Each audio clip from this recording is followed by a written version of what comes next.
Atere nyake kaunti ma Kisumu nyakoramga Juan kama jokanyo mawuok e bwo migepe mopogore opogore kautane kod migao mar Uhai Lake Forum kachiel kod tend kaunti obago nyasi mar dhialo nam lolwe mabiro dhi kuom ndalo adek. Romono en matwak kendo lalruok kod jopiny ewi midhiero magidaro godo ngimagi kotenre kod lokruok mar kor lwasi gino ma thiro yore dongruok e alwora ma ji odakie ahinya to dongruok ma nyalo kel kowuok kuom mwandu mayudre e bwo lowo kod alwora mar oganda. Jopiny ka osebiro oyango achiedh nade magin go ka jokanyo kachiel kod piny owacho biro golo paro kanyakla mano maneno ni kaka inyalo kony e kelo dongruok ne jopiny kokalo kuom mwandu go mayudre e nam lolwe kod alwora. Millicent Adhiambo watudego achiel kachiel nyakoramga Juan koya e kaunti ma Kisumu nyiswa mathoth kotenre kod wach kamano. Millicent, ageno riyo makare nyiswa ni to Kisumu unade to de weche gi motenre kod nyayo ber mar alwora dhi nade nyaka sechegi.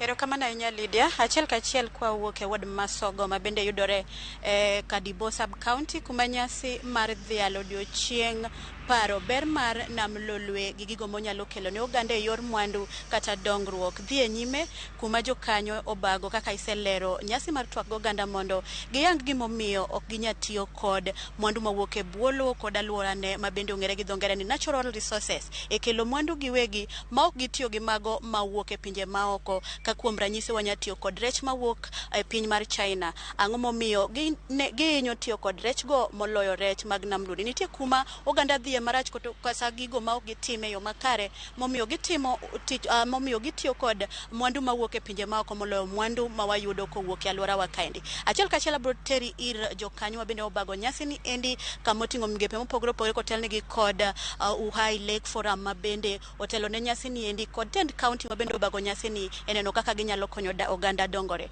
Machiegni ahinya bo chako kodi kichako gi nyingi mondo inyisa ni to nyasi ma kawuono ni ugeto go ang'o to nubage to bro dhi kuom ndaladi to i ndalo adek no gin gik mage mudwa twake mondo uneni ukelo lokruok ne oganda kendo oganda oyudo okenge maginyalo tiyogo e kelo mwandu gin giwe ka gitiyo kod mwandu mawuok e bwo lowo kod alworane mabende idendo ni natural resources. Erokamano ahinya kuom miya nafas.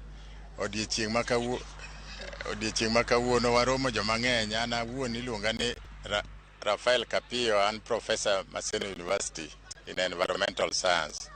To wabiro ka mar dhialo Lake Victoria kata nam lolwe kaka achiel kuom chiwo ma Nyasaye omiyo jomodak e region ni.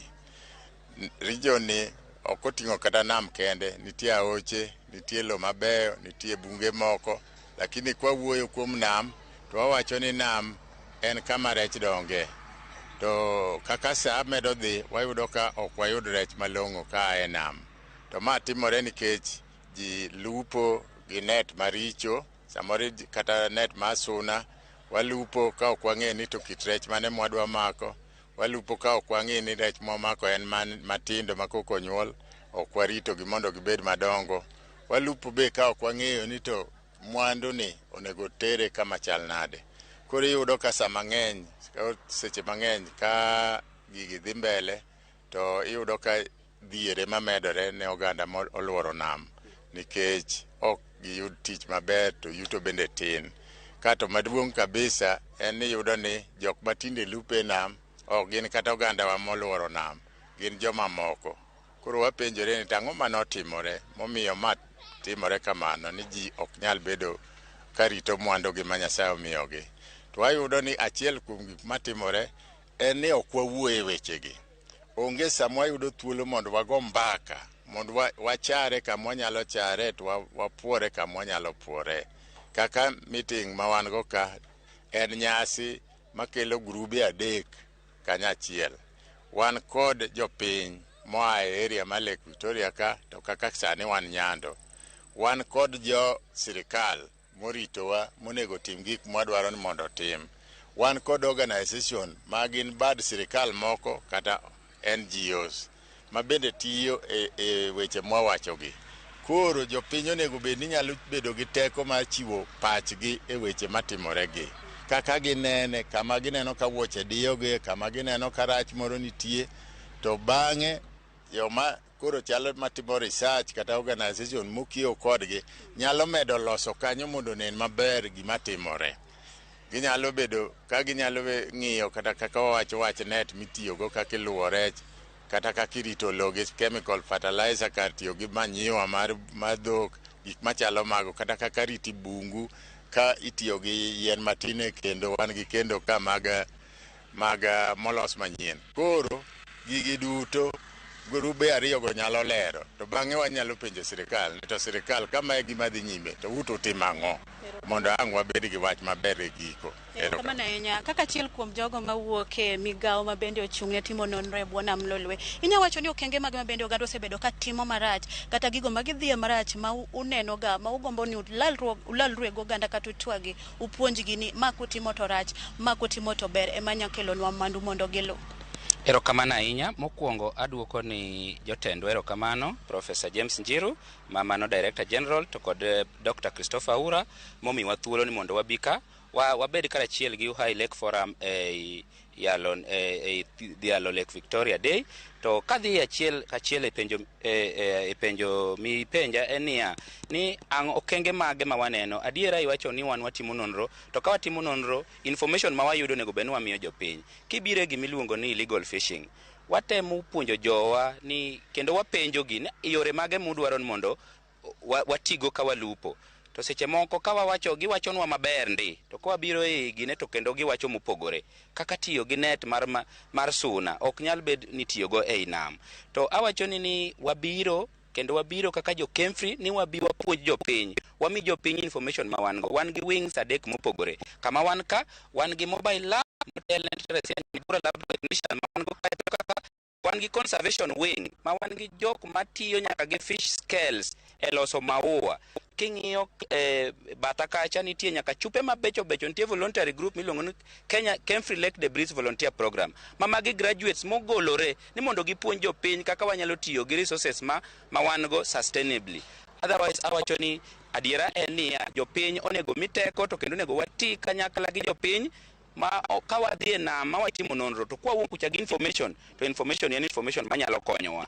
Makae wabro timo nyaka clean up, a demonstrative clean up, ma an achiel kuom joma bokwanyo yugi ka mondo wanyis ji ni nam plastic ok onego bed ni dhi e nam. Plastics ok onego bed ni dhi e nam, onego wa arrest gi kapok gichopo. Erokamano ahinya, kendo aduoko ne erokamano Ramogi, nikech an kaka Otuo Patrick, research scientist mohero environment, kendo professor man kae ni ema nopuonja weche environment Maseno. Tasebet kan kodu, kendo aduoko ne erokamano nukonyowa tero ne jopiny weche monego bed ni wamiyogi. Erokamano. Kinya puonjo ji mag change mago gin lokruok mar kwasi. Biuru kiny mondo une. Erokamano ahinya. Nyinga iluongo ni Janet Atieno Odeyo. Awuok Keyo Port Ariban group mantiere Kisumu North, Nyaera. Wadil gi weche mag kende ma nyasani. Watiyo gi kende ma nyasani mag yien to gi mag maka. Kende gi itiyo godo to iro bedo mang'eny e jikondi, gin pocket friendly, gitiyo gi yien matin, pesa bende ikungo, inyiewo yien matin sami kungo pesa bendo, jikon bende ler sami tiyo gi kende wa gigi. Tuoche mang'eny mag kor ma sana nyathi ma nyako gi mama matiyo gi kende kinyalo yudo ok bi yudo nikech koro gi yien ma Koro kendo kende gi gin achiel kuom yore ma ikedo godo e neno ni sama lokruok mar kor lwasi nitie to gikel mana. Kende gi gin achiel kuom lokruok mar kor lwasi, nikech gitiyo gi yien matin. Sirikal wacho ni wapidh yien, sami pidho yien no endo to itiyo gi yien matin e chwako kendo, chwako gi kende gi eki. Kaisto bende koro gine ming'ado awe chanje, koro onge sami tiyo gi kende gi, to kitiyo gi kite adek cha to gichwako yien mang'eny koni gi koni, to mato dhot achiel cha misa yien ariyo mitiyo godo. Erokamano. Mana kamano nyakor magajonga kisewinjo moko kuom yore ma bende idwa ni otwa kod jopiny opuonjgi eno kaka ginyalo rito alwora. Inyato nam Lolwe, eno ni nam Lolwe sama girito to giyud mwandu kata gilos omenda kowuok e nam Lolwe no, mana kaka achiel kuom mwandu ma bende wayudo mane Nyasaye ochweyo momiyo wanono e bwo piny kaendi kod alwora mwadak. Gi thuolo ni yudo ka ipuonjo ji ni owinjo bed ni sama in gi taka no endi en taka minyal tigodo kendo imedo ne ndhadho gino ma kizungu dendo ni value addition mondo mi kik obed taka madhi hinyo nam kendo miyo gigo ma bende nyalo miyowa mwandu ok nyal dongo e yo makare. Ka kamano kotenore gi magi mathoth ang' wamed go tach ka wamed twag gi jogi mondo gimed lero mathoth kotenore kod odiochieng' dhialo nam Lolwe kod ber ma bende wanyalo yudo kowuok kuom nam Lolwe to mana kwarite maber. Lydia kionge penjo moro amora aduoko ni e studio mondo idhi nyime kod kelo weche manyien mamedo tuchonwa e mesa mar ke weche mar Ramogi TV. Lydia an kuomi. Erokamano Millicent Adhiambo achiel kachiel koa e kaunti ma Kisumu ka bende gi ng'iyo weche motenore kod ber alwora gi bero kor lwasi. Erokamano Millicent kuom report ma kamano. Abo tudre kodi kendo imed miyo mago motuche kaunti ma Kisumu kotenore kod chenro ma kamano. En thuolo nyakora mga jonga bende koro ka yo machuo karwa kikacha ni go kodwa mbaka nyiso mago motenore kod weche mwakilo ni seche gini tinen Ramogi TV ka intiere gwenge mage